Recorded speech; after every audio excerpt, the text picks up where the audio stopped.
Hello बच्चों, स्वागत है आप सबका फिर से एक नई वीडियो में। तो इस वीडियो में हम लोग डिस्कस करने वाले हैं बीएससी सेकेंड ईयर का थर्ड सेमेस्टर का जूलॉजी का सिलेबस, क्योंकि सिलेबस पता होना आप सब लोगों को बहुत ज़रूरी है। तो हमारा जो पेपर टाइटल है वो आप यहाँ देख सकते होंगे, ये है मॉलिक्यूलर बायोलॉजी इंस्ट्रूमेंटल एंड बायोटेक्निक्स।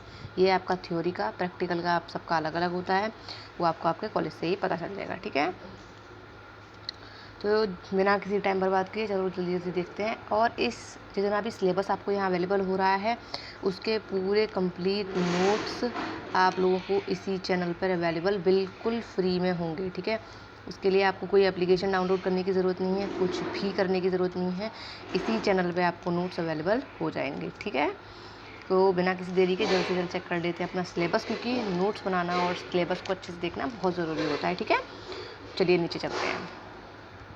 तो सबसे पहला चैप्टर जैसा कि आप इसमें देख पा रहे होंगे, ये है हमारा प्रोसेस ऑफ ट्रांसक्रिप्शन। ठीक है, ये हमारा फर्स्ट चैप्टर है, प्रोसेस ऑफ ट्रांसक्रिप्शन। इसमें आपको कौन कौन से टॉपिक पढ़ने पड़ेंगे? इसमें आपको पढ़ना पड़ेगा fine structure of gene, RNA polymerase, transcription factors and machinery, formation of initiation complex और initiation elongation and termination of transcription in prokaryotics and eukaryotics. ठीक है, जितने भी हिंदी मीडियम वाले बच्चे हैं जिनको हिंदी में नोट्स कहीं भी अवेलेबल नहीं हो पा रहे हैं, तो वो चिंता ना करें, हिंदी में भी आपको नोट्स अवेलेबल होंगे। मैं हिंदी इंग्लिश बोथ में कराऊंगी आप लोगों को, तो चैनल को सब्सक्राइब कर दें और बेल बटन को हिट करना ना भूलें, तो जब भी मैं कोई नई वीडियो अपलोड करूँ आप लोगों को जल्द से जल्द मिल जाएगी। ठीक है, अभी पढ़ लेते हैं। जल्दी से जल्दी आप लोग कॉपी और पेन उठा लीजिए और ये अपना सिलेबस लिखते चलिए, जिस हिसाब से आप टॉपिक सर्च करके फाइंड कर सकें। ठीक है, अभी हम देख लेते हैं, हमारा सेकंड चैप्टर है प्रोसेस ऑफ ट्रांसलेशन। इसमें आपको पढ़ना पड़ेगा the genetic code, ribosomes, factors involve in translation, aminoacylation of RNA, tRNA identity, amino acetyl RNA synthesis, initiation, elongation, termination of translation in prokaryotics and eukaryotics. ये दोनों ही chapter starting के जैसे first chapter दोनों ही एक जैसे हैं, लेकिन ये पार्ट 1 और पार्ट 2 में डिवाइडेड है। ठीक है, इनमें अलग अलग दोनों में टॉपिक्स हैं और दोनों ही टॉपिक्स काफ़ी बढ़िया हैं, पढ़ने में काफ़ी मज़ा आने वाला है। चलिए नीचे चलते हैं और जल्दी से जल्दी अपने चैप्टर लिखिए। आप लोग भी साथ साथ लिखते चलिए। ठीक है, क्योंकि लिखना और अपने सिलेबस को सही से लिख के रखना बहुत ज़रूरी है। ठीक है, अगर आपके कॉलेज में रेगुलर क्लासेस लगती हैं तो रेगुलर क्लासेस लिया कीजिए बेटा, रेगुलर क्लासेस बहुत ज़रूरी होती हैं। ठीक है, अभी हमारा जो थर्ड चैप्टर है वो है रेगुलेशन ऑफ जीन्स एक्सप्रेशन 1। ये है पार्ट 1, इसके जैसे 2 चैप्टर है, जैसा कि आप देख सकते हैं। नीचे भी एक रेगुलेशन ऑफ जीन्स पार्ट 2 ऐसा चैप्टर है, तो देख ले रहे हैं। इसमें आप थर्ड चैप्टर में आपको पढ़ना है regulation of gene expression in prokaryotics, lac and trp operons in Escherichia coli. Escherichia coli के बारे में आप लोगों ने पढ़ा होगा फर्स्ट सेमेस्टर में। इशरेशिया कोलाई मानव की आंत में रहता है, जो कि गुड बैक्टीरिया है। ठीक है, और अभी हम लोग देख लेते हैं regulation and gene expression in eukaryotics, role of chromatin in gene expression. मतलब कि गुणसूत्रों का क्या रहता है, गुणसूत्रों का क्या भाग रहता है जीन एक्सप्रेस करने में। ठीक है, वो भी आपको इसमें पढ़ना पड़ेगा। फिर देख लेते हैं हम लोग regulation and transcription level, post transcriptional modification, capping, splicing, splicing, polyadenylation, RNA editing and बहुत कुछ है इसमें पढ़ने के लिए। ये इतने इंपॉर्टेंट टॉपिक्स हैं, ऊपर वाले टॉपिक्स बहुत ज़्यादा इंपॉर्टेंट। ठीक है, अभी हम लोग नीचे चलते हैं और देख लेते हैं अपना 4th नंबर चैप्टर, जो है फिर से regulation of gene expression part 2। इसमें भी आपको regulation of gene expression in eukaryotics पढ़ना है। ठीक है, regulation and translation level, post translational modification, protein folding etc. Protein folding कैसे होता है? आपको पता है कि राइबोसोम्स प्रोटीन जो है संश्लेषण करते हैं, फिर वो क्या है एंडोप्लाज्मिक रेटिकुलम द्वारा, खुरदरी अंतर पृथ्वी जालिका द्वारा, रफ एंडोप्लाज्मिक रेटिकुलम द्वारा क्या कर लिया जाता है, अवशोषित कर लिया जाता है राइबोसोम से। फिर वो किस तरीके से जाता है गोल्गी बॉडीज़ में और किस तरीके से प्रोटीन फोल्डिंग होती है, क्या क्या उसकी प्रोसेस होती है, वो सब आपको पढ़ना पड़ेगा इसमें। ठीक है, इंट्रा सेलुलर प्रोटीन डिग्रेडेशन पढ़ना पड़ेगा आपको इसमें, कि किस तरीके से कोशिका के अंदर प्रोटीन बनता है, किस प्रकार उसका कहाँ कहाँ जाता है प्रोटीन। ठीक है, gene slicing, RNA interference, RNA I, इसके बारे में आपको पढ़ना पड़ेगा। ठीक है, नेक्स्ट बढ़ लेते हैं नीचे, आप लोग साथ साथ लिखते भी चलिए। ठीक है, लिखना बहुत ज़रूरी है। आगे हमारा 5th नंबर जो चैप्टर है वो है principle and type of microscopes. आपको इसमें माइक्रोस्कोप्स के बारे में पढ़ना पड़ेगा। माइक्रोस्कोप्स के बारे में ये चैप्टर सबसे ज़्यादा सिंपल होने वाला है, आपका सबसे बढ़िया और सबसे बढ़िया चैप्टर होने वाला है, क्योंकि इसमें आपकी ज़्यादा थ्योरी है। इसमें कुछ भी खास समझने के लिए नहीं है। ये आपने शायद बॉटनी में पढ़ा होगा फर्स्ट सेमेस्टर में, बहुत ही सिंपल है। अगर आपके पास नोट्स अवेलेबल होंगे तो फिर तो आपको कोई ज़रूरत ही नहीं है, क्योंकि सब कुछ वही है जैसा कि फर्स्ट सेमेस्टर बॉटनी में हुआ था। क्योंकि बॉटनी में भी फर्स्ट सेमेस्टर में फर्स्ट चैप्टर में था ये principle and of microscopy and application, ठीक है।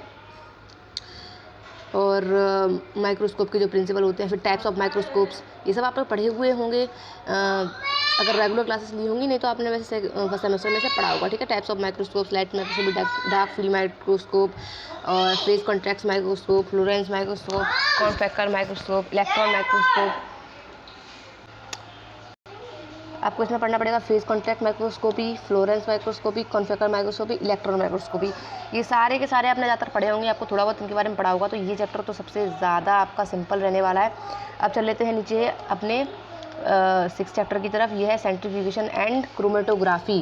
क्रोमेटोग्राफी मतलब क्रोमोसोम के बारे में पढ़ना, और क्रोमोसोम किस प्रकार से सेंट्रीफ्यूज होते हैं, स्टार बनते हैं, सब कुछ पढ़ना पड़ेगा आपको इसमें, ठीक है। इसमें फर्स्ट टॉपिक जो है आपका principle of centrifugation, types of centrifugation, high speed and ultra centrifuge, types of rotors, vertical, swing out, fixed angle, etc, principle types of chromatography, paper, ion exchange, gel filtration, और ये HPLC affinity, ठीक है।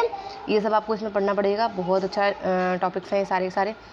Spectrophotometry and biochemical techniques, ये spectrophotometer के बारे में भी आपने अगर पढ़ा होगा, बॉटनी में आपने पढ़ा होगा स्पेक्ट्रोफोटोमीटर, बहुत अच्छा टॉपिक है ये भी। ये सारे के सारे पढ़े हुए आ रहे हैं आपके पहले के, तो ये काफ़ी इजी रहने वाले हैं। केमिकल टेक्निक्स, ये भी आपने केमिस्ट्री में पढ़ा है, बायोकेमिकल टेक्निक्स, ठीक है।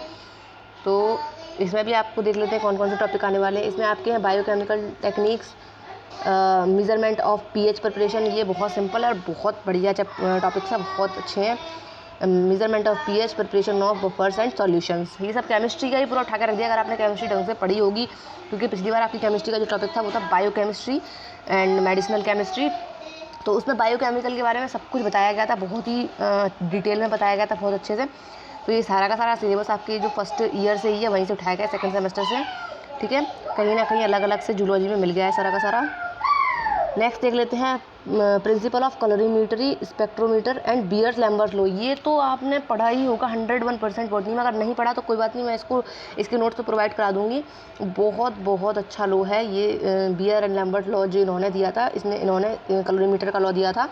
कलरीमीटर क्या होता है, किस प्रकार किसी द्रव में किसी भी मिक्सचर की कैसे सांद्रता ज्ञात की जाती है, वो सब कुछ होता है इसमें। बहुत सिंपल इस बार जूलॉजी आपकी रखी गई, क्योंकि सेकंड सेमेस्टर में थोड़ी सी हार्ड हो गई थी, लेकिन थर्ड सेमेस्टर में ये काफ़ी इंटरेस्टिंग है। देन आप लोग देख लेंगे measurement application, safety measures of radio tracer techniques, ये सब सिंपल है ज़्यादातर, ठीक है। अभी आ जाते हैं 8 नंबर चैप्टर पे, मॉलिकुलर टेक्निक्स, ठीक है। Detection of nucleic acid by gel electrophoresis, okay. DNA squeezing, DNA fingerprinting के बारे में भी आपने पढ़ा होगा, बहुत ही अच्छा आपका टॉपिक है DNA फिंगरप्रिंटिंग। नहीं पढ़ा तो कोई बात नहीं, मैं जल्द से जल्द इसके नोट प्रोवाइड करा दूँगी DNA फिंगरप्रिंटिंग के बारे में, ठीक है। आपको सारे ही नोट्स बिल्कुल फ्री में इस चैनल पर अवेलेबल होने वाले हैं, बिल्कुल फ्री। तो चैनल को आप जितनी ज़्यादा जल्दी हो सके, जितनी ज़्यादा जल्दी सब्सक्राइब कर लो, ठीक है।